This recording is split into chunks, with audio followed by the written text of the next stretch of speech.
আসসালামু আলাইকুম সুপ্রিয় দর্শক, welcome back to my channel home style cooking. I hope সকলে ভালো আছেন। আমি আজকে আপনাদের কাছে শেয়ার করব কষা মাংস রেসিপি। এটি খেতে খুবই দারুণ হয় ও সুস্বাদু হয়। এমনভাবে মাংস রান্না করতে হবে যেন খেয়ে মেহমানরাও অবাক হয়ে যায়। তো চলুন আজকে রান্নাটা শেয়ার করব সম্পূর্ণ ঘরোয়া মশলা দিয়ে, দারুণ টেস্টি হবে। তো আমি এখানে লবণ পরিমাণ মতো আর হলুদ আর লঙ্কা গুঁড়ো ভালো করে মাংসটাকে ম্যারিনেট করে নিয়েছি। এখানে 1.5 কেজি পরিমাণ মাংস ছিল। আমি এই রান্নাটা খুবই সহজভাবে দেখাবো, কিন্তু খেতে দারুণ টেস্টি হয়। আপনারা পুরো ভিডিও দেখতে থাকুন। তো আমি প্যান গরম করে নিয়েছি, 150 গ্রাম পরিমাণ সরিষার তেল অ্যাড করেছি। 1.5 কেজি পরিমাণ মাংসে 150 গ্রামই সরিষার তেল অ্যাড করলেই ভালো হয়। তো এখানে দারচিনি, লবঙ্গ, এলাচ, গরম মশলা, শুকনো লঙ্কা, তেজপাতা এগুলো ফোড়ন দিয়ে আমি পেঁয়াজ দিয়ে দিচ্ছি 4 থেকে 5টা।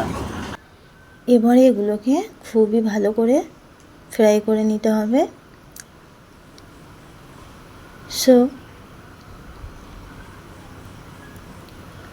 খুব ভালো করে এটা ফ্রাই করে নেব 5 থেকে 7 মিনিটের জন্য। 5 থেকে 7 মিনিট ভালো করে ফ্রাই করে নিয়ে তারপরে আমি ফাইনালি মাংসটা অ্যাড করব। ম্যারিনেট করা মাংস এইভাবে রান্না করে দেখবেন, খেতে দারুণ টেস্টি হবে। আমি কিন্তু এখনও কোনো আদা রসুন অ্যাড করিনি, আমি এটা পরে অ্যাড করব। তো এই মাংসটাকে ভালো করে নেড়েচেড়ে কষিয়ে নেব 8 থেকে 10 মিনিট। এই মাংসটা 8 থেকে 10 মিনিট ভালো করে কষিয়ে নেওয়ার পরে আমি ঢাকনা দিয়ে দেব আবারও 10 মিনিটের জন্য।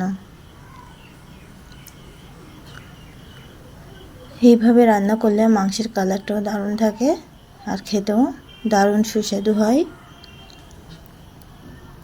অবশ্যই আপনারা এইভাবে বাড়িতে ট্রাই করবেন।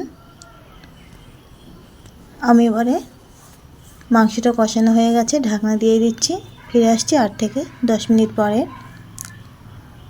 তো 8 থেকে 10 মিনিট পরে ফিরে এসেছি। আবারও হালকা নেড়েচেড়ে ঢাকনা দিয়ে দিলাম।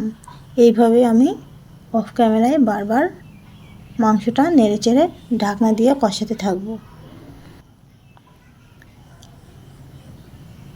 দেখুন মাংস থেকে অনেক জল বেরিয়ে এসছে। মাংসটা আবারও কষাতে হবে আর ঢাকনা দিয়ে দিতে হবে। এবারে এদিকে আমি মাংসটা হতে থাক আর মশলাগুলো গ্রেট করে নিই। জিরা, মরিচ, লবঙ্গ, এলাচ এগুলো আবারও আদা রসুনের সঙ্গে পেস্ট করব। আর এই সময় দিয়ে দিচ্ছি 4টা কাঁচা লঙ্কা। আবারও মাংসটাকে নেড়ে চেড়ে এই জলটা সম্পূর্ণ শুকিয়ে নিতে হবে। তো আমি এদিকে পেস্টটা করে নিই।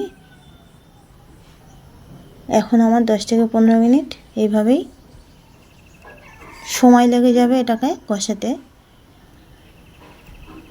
তো আমার ছোট পাত্রে অসুবিধা হচ্ছিল, তাই জন্য আমি এটাকে হাঁড়িতে শিফট করে নিয়েছি। আর মাংসের ঝোলটা আমার একদমই চলে গেছে, খুবই ভালো করে কষিয়ে নিয়েছি। ঠিক এই পর্যায়ে এসে আমি আদা রসুন পেস্টটা অ্যাড করব।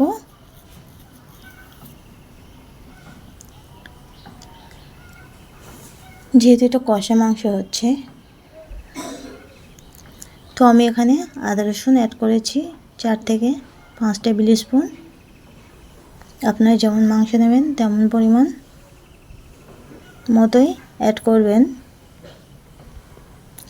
এই মাংসটাকে খুবই ভালো করে কষিয়ে নিতে হবে ঠিক এই পর্যায়ে, যেন আদা রসুনের গন্ধটা না থাকে। ঠিক এই পর্যায়ে যত ভালো করে মাংস কষাবেন খেতে দারুণ টেস্টি হবে।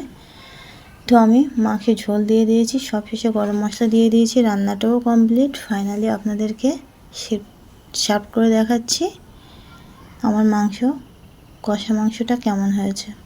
কালারটাও দেখুন, খুবই সুন্দর হয়েছিল খেতে। তো এখানে আমি কাঁচা পেঁয়াজ আর লঙ্কা দিয়ে সাজিয়ে নিচ্ছি। তো আজকের ভিডিও এই পর্যন্তই। সকলে ভালো থাকবেন, সুস্থ থাকবেন, আর ভালো লাগলে অবশ্যই লাইক করবেন, সাবস্ক্রাইব করবেন। আল্লাহ হাফেজ।